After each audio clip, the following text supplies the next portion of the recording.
Ok, sí. Señor Puig, usted es uno de los parlamentarios que firmó el proyecto de ley para la legalización del cannabis en Uruguay durante la era de Mujica. 10 años después, ¿cuál es la situación en Uruguay?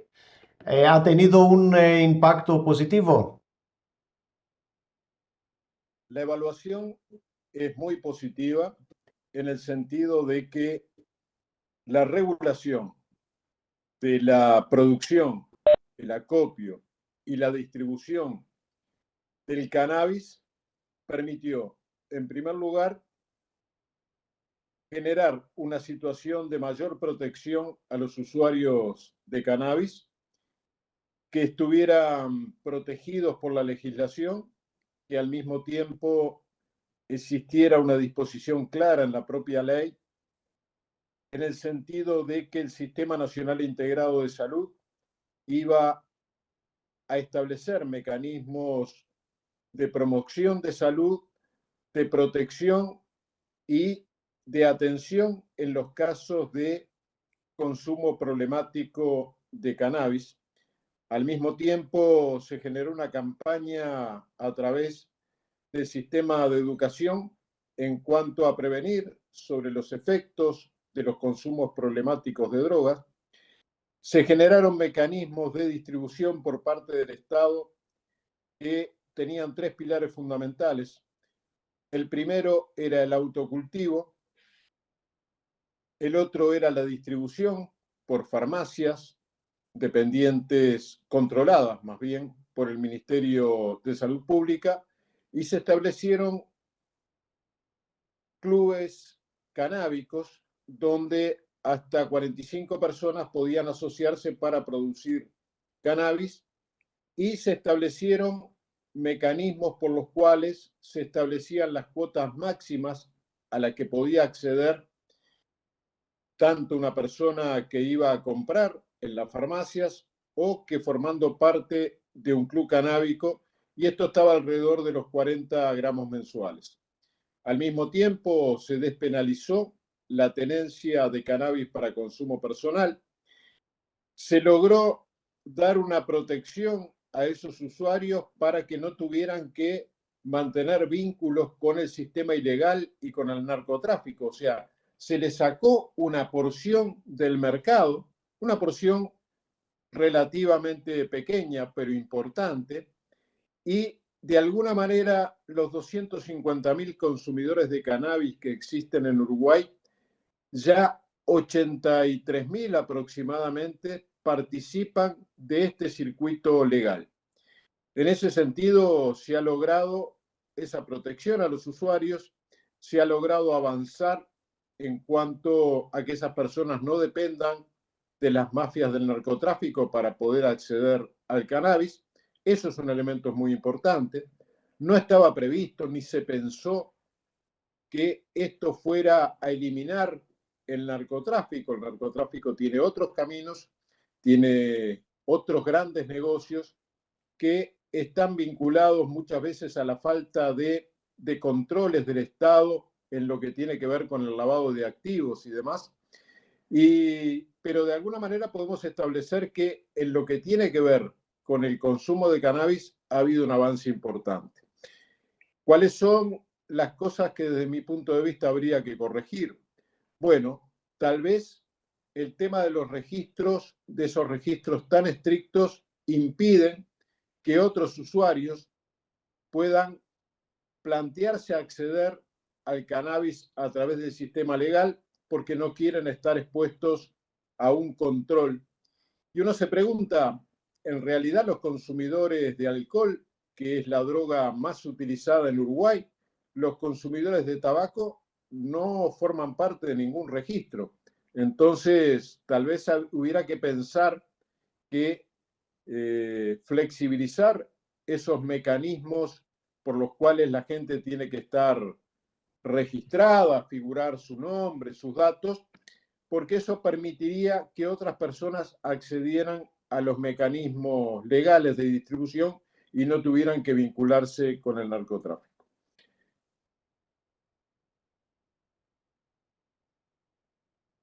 No te estoy escuchando. No te estoy escuchando.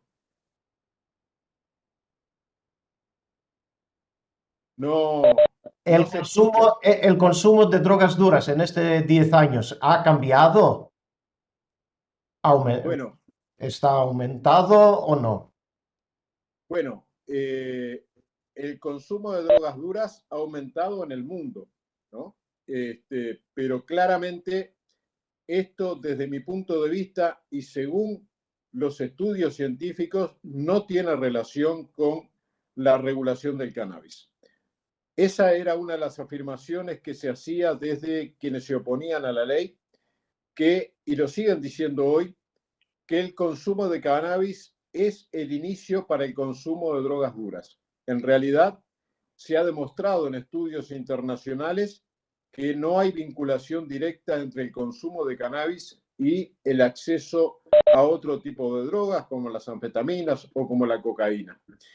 A veces se intenta disfrazar la realidad y se dice que aquellos que consumen cannabis también han consumido drogas duras y demás.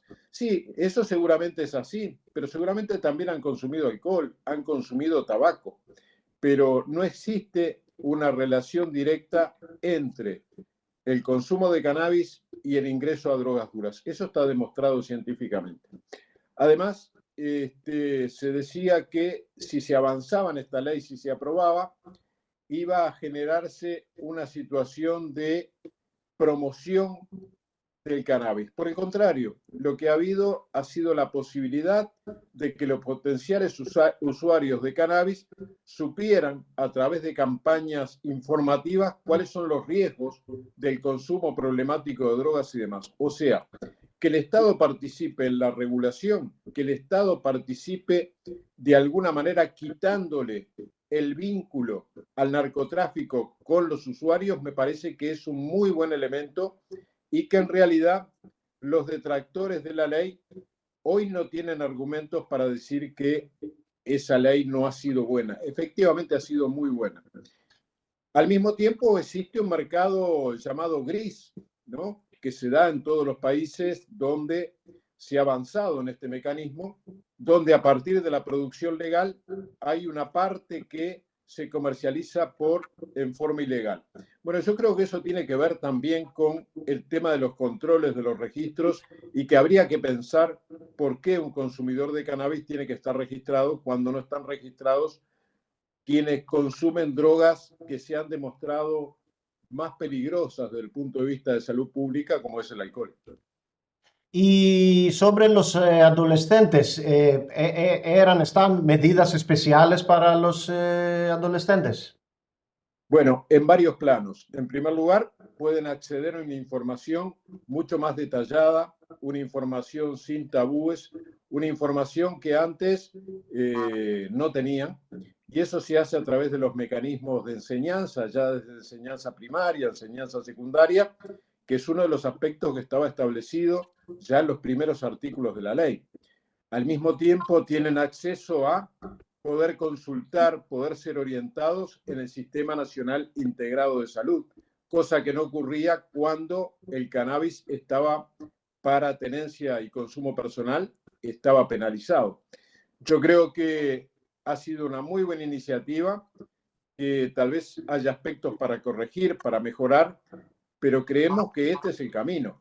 El camino no es el camino de la prohibición, porque de alguna manera eso es lo que habilita los grandes negocios de las mafias, los que permite encarecer el producto, los que permite enriquecerse, los que permite que a la vez que los grandes narcotraficantes, que están muchas veces vinculados al poder, se enriquezcan, resulta que jóvenes pobres son producto de la violencia en los diferentes barrios. Y acá estamos viendo en Uruguay que el narcotráfico genera, como en otros países, se cobra la vida de jóvenes pobres. Por tanto, para nosotros, este proceso de regulación y legalización va en el camino correcto y genera la posibilidad de estar informado del mismo, de estar informado de los riesgos. Yo creo que ha sido una muy buena ley que se desarrolló en el marco de un proceso de varias leyes de derechos, como la ley de interrupción voluntaria del embarazo, como el matrimonio igualitario y como otras leyes que van en esa orientación. Nosotros creemos que ha sido muy importante la aprobación de esta ley. Y para concluir, señor Puig, sobre la reacción de la sociedad, ¿cómo acogió durante estos 10 años? ¿Cómo acogió entonces y cómo se opone hoy al cannabis recreativo? Bueno, en primer lugar, hay que decir que cuando se aprobó la ley, existía el trabajo de un conjunto de activistas que planteaban la necesidad de la regulación y la despenalización. Pero en general no era un reclamo masivo de carácter popular. Era un tema que no era producto de la inquietud de grandes sectores de la sociedad. Sin embargo, la propia discusión de la ley abrió un debate en la sociedad que permitió combatir algunos tabúes, que permitió establecer que en la medida que se analizara, que se discutiera, que se dieran mecanismos donde el Estado participara en dar garantías a la población y a los usuarios, ese mecanismo permitió de alguna manera sincerar a la sociedad sobre ese tema, que se incorporaran inquietudes. Obviamente eso fue ganando espacio en nuestro país y también sus detractores generaron una reiteración de argumentos que al día de hoy lo establecen. Dicen que la regulación, la despenalización, la aprobación de la ley fue una promoción del uso del cannabis. Esto es absolutamente falso. En todo caso, quienes han querido consumir cannabis en este periodo han estado más informados, más protegidos, han tenido el Estado para recurrir cuando tenían problemas con el uso de drogas, y eso me parece que es un buen elemento. También siguen diciendo hoy, como decíamos hace un rato, que el cannabis es la introducción al consumo de drogas más duras, lo cual está demostrado que no es así. De cualquier manera, esas visiones autoritarias que se tienen en la sociedad, esas visiones prohibicionistas, ¿no? De prohibir absolutamente todo, yo creo que empiezan a perder espacio en la consideración general y la gente ha comenzado a entender que el camino de la ley es el camino correcto.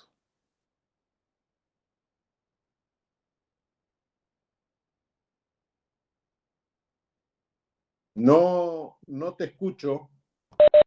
Una última pregunta, solo una. ¿La legalización de cannabis era un parte de una reforma más general de los derechos humanos, de todos los derechos humanos? Bueno, de alguna manera, lo que decía hoy, que formó parte de un conjunto de leyes que generaban derechos a la población, como el matrimonio igualitario, como la interrupción voluntaria del embarazo, y se dio en un periodo también en el cual se impulsó el tema de derechos humanos en lo que tiene que ver con la verdad y la justicia sobre el terrorismo de Estado de la dictadura. Fueron un conjunto de leyes y una visión abarcativa de la necesidad de profundizar los aspectos de derechos humanos sobre el cual Uruguay tiene varios debes todavía. No se escucha. Muchas gracias, señor Puig. Espero que el vídeo en esta vez no sea un problema. Eh, Bueno, eh, muchas gracias. muchas gracias. Gracias. Un abrazo.